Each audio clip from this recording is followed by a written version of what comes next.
राष्ट्रीय पात्रता सह प्रवेश परीक्षा नीट पेपर लीक मामले को लेकर कांग्रेस ने केंद्र सरकार पर तीखा हमला बोला है। प्रदेश कांग्रेस महासचिव विकास ठाकुर ने ऊना में आयोजित पत्रकार वार्ता के दौरान केंद्रीय शिक्षा मंत्री धर्मेंद्र प्रधान के इस्तीफे की मांग उठाते हुए कहा कि देश के लाखों छात्रों के भविष्य के साथ खिलवाड़ हुआ है और इसके लिए जिम्मेदार लोगों के खिलाफ सख्त कार्यवाही की जानी चाहिए। प्रेस वार्ता को संबोधित करते हुए विकास ठाकुर ने कहा कि नीट परीक्षा में कथित अनियमितताओं और पेपर लीक की घटनाओं ने देश की परीक्षा प्रणाली के विश्वसनीयता पर भी गंभीर सवाल खड़े कर दिए हैं। उन्होंने आरोप लगाया कि केंद्र सरकार युवाओं और विद्यार्थियों के भविष्य को सुरक्षित रखने में पूरी तरह विफल रही है। उन्होंने कहा कि जब लाखों छात्र कठिन परिश्रम कर परीक्षा की तैयारी करते हैं तब इस तरह की घटनाएं उनकी मेहनत और विश्वास दोनों को ठेस पहुंचाती है। प्रदेश कांग्रेस महासचिव ने कहा कि शिक्षा व्यवस्था में पारदर्शिता और निष्पक्षता बनाए रखना सरकार की जिम्मेदारी है, लेकिन लगातार सामने आ रहे पेपर लीक के मामलों से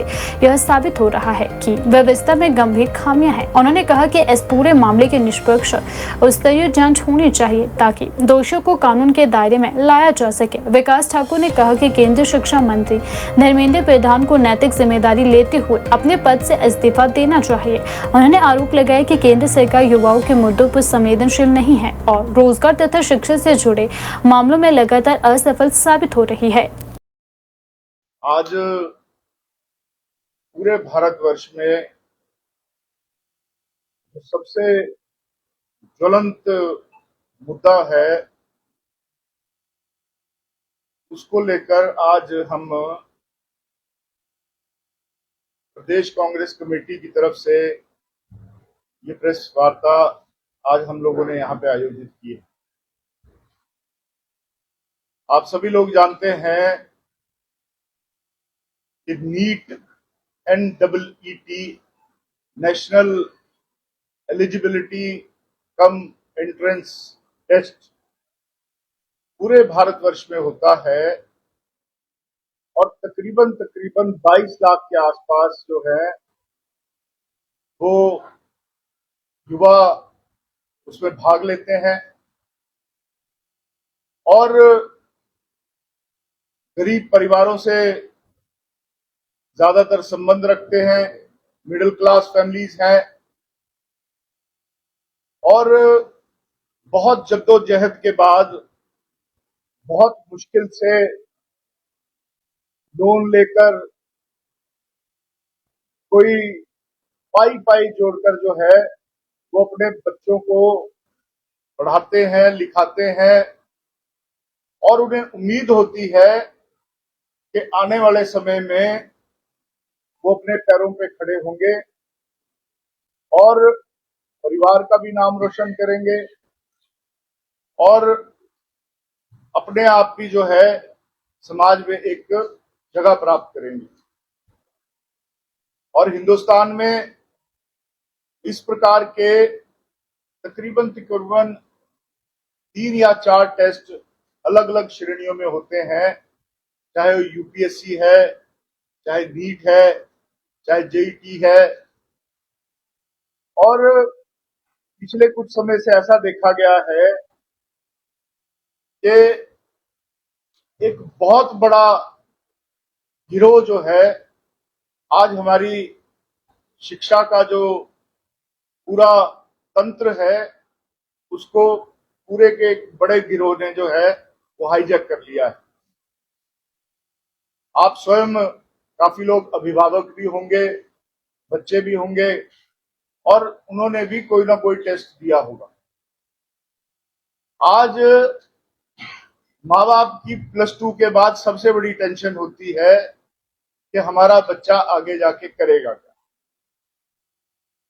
और आज की जो हिंदुस्तान की शिक्षा नीति है, हिंदुस्तान की सरकार जिसको चला रही है, वो अपने आप में संदेह के घेरे में जो है वो नजर आती है, क्योंकि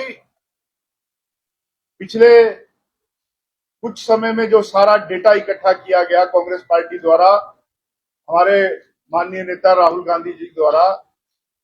उसमें ये दर्शाया गया कि तकरीबन 1.3 हजार करोड़ रुपए जो है अभिभावक बच्चों को नीट के टेस्ट के लिए तैयार करने के लिए खर्चते हैं। और हिंदुस्तान की जो शिक्षा का विभाग है उसका टोटल बजट 1.4 हजार करोड़ रुपए है। एक टेस्ट की बात कर रहा हूं मैं, केवल सिर्फ एक टेस्ट की बात है। बाकी आपके यूपीएससी है, अलग अलग टेस्ट हैं। तो ये जो सारा आंकड़ा है अगर आप टोटल करें, जो माँ बाप बच्चों के ऊपर खर्चते हैं, कोई ट्यूशन दे रहे हैं, कोई कोचिंग के लिए दे रहे हैं,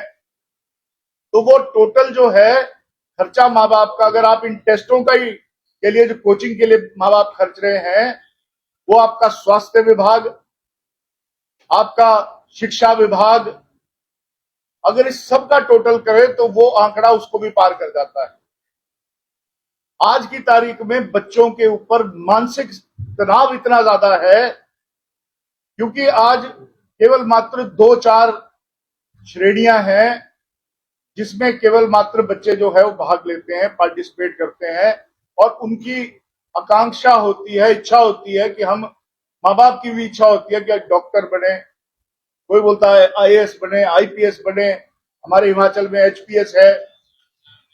परंतु 0.3% बच्चे ही इन टेस्टों को क्वालिफाई कर पाते हैं और बाकी जो है वो मानसिक तनाव से ग्रसित हो जाते हैं। आप सब लोग समाज में रहते हैं, आप सब लोग जानते हैं, आपके बच्चों ने भी टेस्ट दिए होंगे। आज सबसे बड़ा मुद्दा ये है कि आज ये जो खोखली हमारी शिक्षा नीति है, इसमें बदलाव करने की आवश्यकता है।